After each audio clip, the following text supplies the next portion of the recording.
Well, Hey toy fans, Aaron here. I've officially backed the barge today. I got my order in for 2, so fingers crossed, huh? But anyways, today we're going to check out Darth Vader's Tie Fighter from Power of the Force 2 line.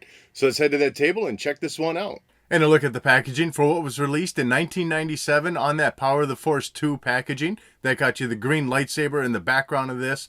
Of course, the vehicle shown in that little fantasy flight situation. And then a little bit of glare there, but you do have Darth Vader in the upper corner of the packaging. One thing about the vehicle being shown here is that these green missiles that you see on the vehicle, the initial release of the toy itself, which you'll see when I show you the one that I have out of the box, these missiles were initially gray and then later were released with green painting on them. Otherwise, down at the bottom right side, you got Darth Vader's TIE Fighter logo with that Galactic Empire symbol. On the sides of the packaging, very much the same as the front of the box, just squished down to fit. You got the vehicle, Star Wars logo. Same for the other side. Same, of course, for the top, and I bet you the bottom even looks the same. Yep. And then on the back side, as you see, well, of course, we got the glare again, but just your Star Wars Power of the Force logo. You see an image of the toy itself. And then you got 3 little action features being shown off in these 3 images here. Bottom left corner, you got the image cut out biography information, if you will, of the vehicle. And then to the right of that are the other figures, vehicles, deluxe packs that were also available at the time. And looking at it out of the packaging, well, there it is. That's Darth Vader's TIE Fighter. Certainly much more representative of what we saw in the movie than what we got as a toy back in, well, the original Star Wars line. Obviously, the angles of the wings are the same, but what I'm talking about is the main shape of that body with the angular, well, here, just let me show you. Obviously, this is the 97 release that we're just looking at, but right here we have the 78 release. I guess that's what stayed stamped on it, but honestly, I don't remember when I got this vehicle. It's this part here that's different from this new version released in 97 compared to what came out, well, back when I was a child. It's this area here, sides off of the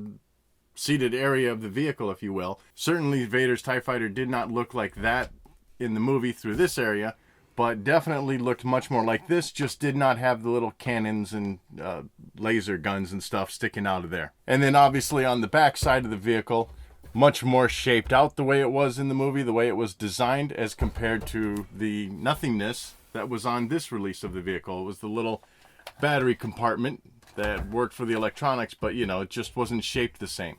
And you know, maybe we'll just kind of keep this off the turntable, because sometimes that's easier on these vehicles, but great panel detailing all throughout the vehicle itself. You know, as you would expect, the line sculpted in through here. Getting in closer through this area, of course, just lots of little panels, knobs, and things and stuff sculpted in there.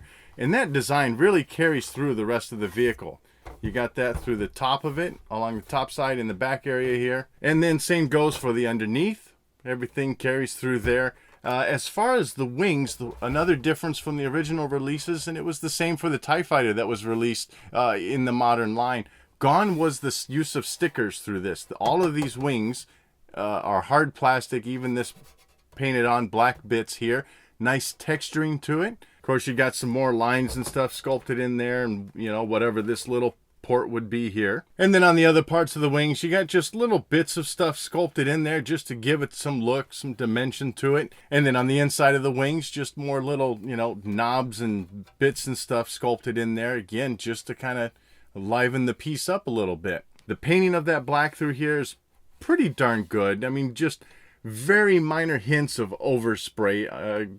If you can kind of see it in there going up a little bit, but I mean, that's being really nitpicky. Otherwise, for what little painting there is on here, it's pretty solid. You got the black paint. And then on the front of the vehicle, these little orange spots are also painted in. And I'm pretty sure this is painted gray here. This is probably all clear plastic with this front part and these lines coming through and around here being gray paint as well.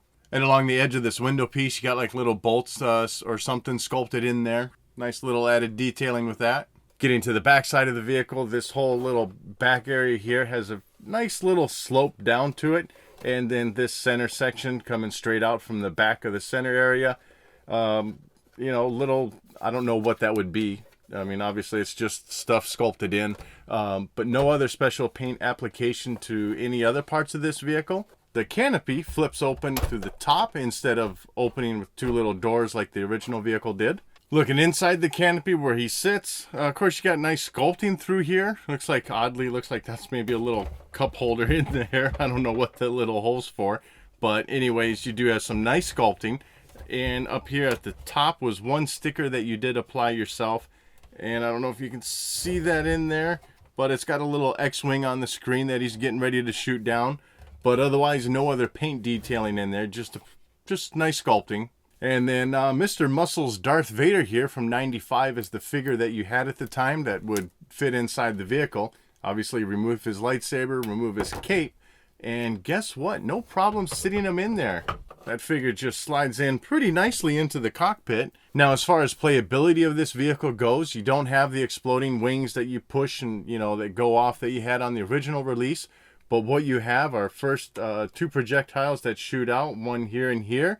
On this release, they're gray, but as I mentioned, it was later changed to be green tipped on the missiles. And then you got these little like cannons that can slide out. So first up for the missiles, on the back side of the vehicle, up on top, you got two little switches right there, and the other one's right here. Just give that a little pull back, and your missile or your little projectile will shoot out. And then otherwise, for these little cannons here, on the underneath the bottom side of the vehicle, you got this lever here that you can pull back on. And let's see how I want to show this. So you can pull back on that, and that slides both of those out. Not much to the sculpting of it, just got some lines in there, and I don't know what these big thick things are. Maybe some guides or something that help keep it in place or something as it gets pulled in and out of the vehicle. Otherwise, for the projectiles that shoot out, nice little missile design to it. Nothing special, no special paint applications like I said on this release. Later, you did get the green, but otherwise just a pretty basic projectile. Sliding those back in, just like that. And then obviously to get those back in, you just pull the lever forward to the front of the vehicle. So overall, I mean, man, it's your classic Darth Vader vehicle. It's his ship. That's what you saw in the movie. When I was a kid, I mean, that's a lot of hours playing with Darth Vader's ship, in one hand and an X-Wing in the other hand. So obviously I was thrilled to see this released on the toy shelves, and certainly, upon realizing then that now this was a lot more screen accurate than what came out, that was pretty exciting too. But anyways, great vehicle. They did some updates to it later in the line. And, with Vintage Collection coming back and stuff, I'd really love to see this come back in a vintage style packaging with an update to the paint job again. And so that wraps up this look at Darth Vader's TIE Fighter. I'd love to know your thoughts on this vehicle in the comment section below. And as always, thanks for watching.